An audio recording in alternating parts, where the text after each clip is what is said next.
Now I come to the fourth component of the human mind.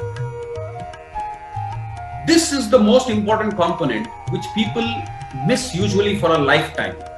Again, more than 99.999% of the people miss this.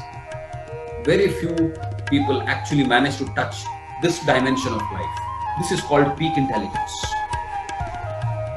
To give you an understanding of peak intelligence, I would again like to state and underline certain facts. What are those facts? Well, Vishnu came in the Varha avatar. For those of you who are a little familiar with mythology, you see in the Varha avatar, it is shown in images. If you see the images of ancient India, it is a wild boar which is rescuing the earth from drowning and carrying it literally on its nose. It is carrying the earth and moving upwards. It is rescuing the earth from drowning.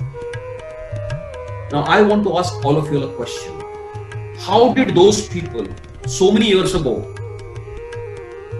thousands of years ago, maybe 500 years ago, so many years ago, whenever those pictures were made, know that the earth was round?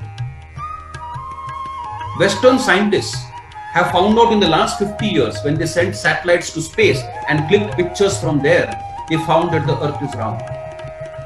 This traditional Indian wisdom knew it 1,000 years ago. This was peak intelligence at play. I will explain further. In 1921 approximately, Dr. Annie Besant said, when I sit in deep states of meditation, yogic meditation, she used the word yogic meditation because she had learned a lot about yoga from Indians. So when I sit in deep states of yogic meditation, I can see that inside the atom, it is empty space, largely only empty space. She said this in the 1920s. Quantum physics and quantum mechanics found it recently in the last few years. They have scientifically established it as correct. How did they know this? They didn't even have a single instrument to go inside and check what is inside the DNA or what is inside the atom. They didn't have any scientific instruments at their disposal.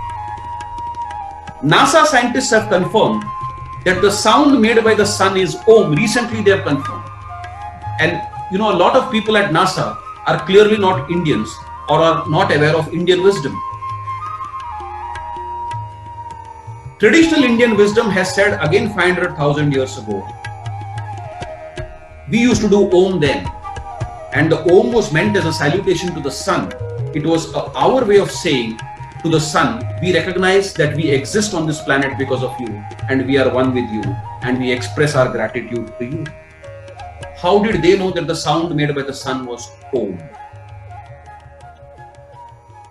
So this all happens only because they got access to peak intelligence, or what we call cosmic intelligence. And how do you get access to cosmic intelligence? When you sit in a state of meditation with your eyes closed, I will go into meditation techniques and discuss with you all. But when you sit in meditation, you get access to cosmic intelligence or cosmic wisdom. How does this translate practically? To make it simpler for you all, I'll give you a very simple example. So in my office, this happens very often. Some of my colleagues tell me, sir, we want to ask you something. I tell them, please come into my cabin in 5 minutes. We'll discuss it. They come to my cabin in 5 minutes. Before they ask me anything, I tell them, please wait, sit down, relax.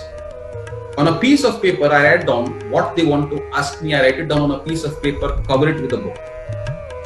Then they ask me the question. So far, at least almost all the times, the question they want to ask and what I've written on the piece of paper is the same. I show them the piece of paper. They have a big broad smile on their face. And they ask me, sir, is this magic? I tell them, no, it's not magic. I tell them, look, you have been in front of me for 3-4 hours, approximately, if not longer. I have been reading your energy movements. When I read your energy movements, as I mentioned to you earlier, I explained to you what is energy. I come to know what is the emotion prevailing. When I know what is the emotion prevailing, I know what is the feeling. When I know what is the feeling, I know what is the thought. When I know what is the thought, I may probably know what is the action.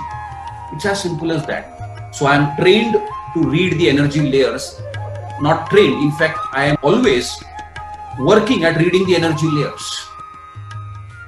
And this happens in states of meditation. When you go into meditation, you touch your deepest layers of energy first and foremost.